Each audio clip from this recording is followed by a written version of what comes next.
ನಮಸ್ಕಾರ ವೀಕ್ಷಕರೇ, ಸಮತಾ ನ್ಯೂಸ್ ಕನ್ನಡಕ್ಕೆ ಸ್ವಾಗತ. ಸತತ ಹರಿಯುತ್ತಿದೆ ಕೊಳಚೆ ನಿರ್ಲಕ್ಷ್ಯ ವಹಿಸಿದ ಹುಕ್ಕೇರಿ ಪಟ್ಟಣ ಪಂಚಾಯಿತಿ ಮತ್ತು ತಾಲೂಕಾ ಆಡಳಿತ.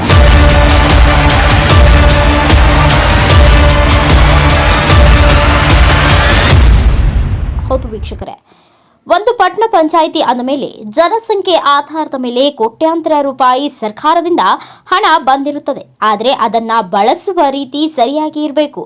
ಪಟ್ಟಣದ ಪ್ರತಿಯೊಂದು ಓಣಿ ವಠಾರಗಳನ್ನು ಅಭಿವೃದ್ಧಿ ಮಾಡಲು ಮತ್ತು ಸರ್ಕಾರದಿಂದ ಬಂದ ಹಣ ಸದುಪಯೋಗಗೊಳಿಸಲು ಸ್ಥಳೀಯ ಅಧಿಕಾರಿಗಳು ಜವಾಬ್ದಾರಿಯುತ ವ್ಯಕ್ತಿಗಳಾಗಿರುತ್ತಾರೆ. ಅಲ್ಲದೆ ಸಾರ್ವಜನಿಕರ ಸಮಸ್ಯೆಗಳಿಗೆ ಸ್ಪಂದಿಸುವ ಮತ್ತು ಸಾರ್ವಜನಿಕರಿಗೆ ಉತ್ತಮ ಆಡಳಿತ ನೀಡುವ ಉತ್ತಮ ಅಧಿಕಾರಿಗಳು ಆಗಿರಬೇಕು.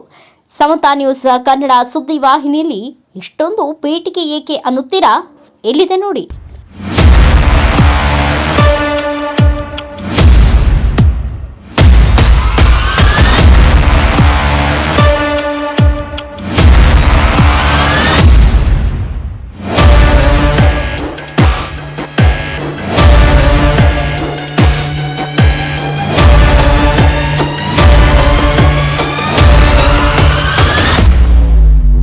ಬೆಳಗಾವಿ ಜಿಲ್ಲೆಯ ಹುಕ್ಕೇರಿ ತಾಲೂಕಿನ ಹುಕ್ಕೇರಿ ಪಟ್ಟಣದ ಜನ ಸಾಮಾನ್ಯರು ನಡೆದಾಡುವ ರಸ್ತೆಯೊಂದು ಸುಮಾರು ವರ್ಷಗಳಿಂದ ಇದೇ ರೀತಿ ಕೊಳಚೆ ಪ್ರದೇಶವಾಗಿ ನಿಂತಿದೆ.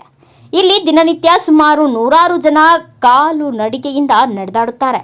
ಇನ್ನು ಕೆಲವರು ವಾಹನಗಳಿಂದ ಸಂಚರಿಸುತ್ತಾರೆ. ಆದರೆ ಹುಕ್ಕೇರಿ ಪಟ್ಟಣ ಪಂಚಾಯಿತಿ ಈ ಕಡೆ ಲಕ್ಷ್ಯ ಕೊಡದೆ ನಿರ್ಲಕ್ಷ್ಯ ವಹಿಸಿದೆ. ಇದಕ್ಕೆ ಬೇಸತ್ತ ಜನ ಹಿಡಿ ಶಾಪ ಹಾಕುತ್ತಿದ್ದಾರೆ.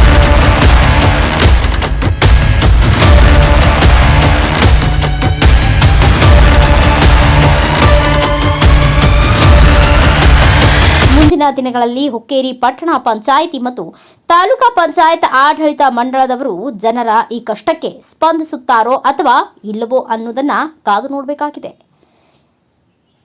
ಇದೇ ತರಹದ ಮತ್ತೊಂದು ಸುದ್ದಿಯೊಂದಿಗೆ ಮತ್ತೆ ಭೇಟಿಯಾಗೋಣ. ಅಲ್ಲಿಯವರೆಗೂ ನೋಡ್ತಾ ಇರಿ ಸಮತಾ ನ್ಯೂಸ್ ಕನ್ನಡ. ಮತ್ತೆ ಸಿಗೋಣ. ನಮಸ್ಕಾರ. ವರದಿಗಾರ ಮುಕೇಶ್ ಕುಮಾರ್ ಲಂಬುಗೋಳ್, ಸಮತಾ ನ್ಯೂಸ್, ಬೆಳಗಾವಿ.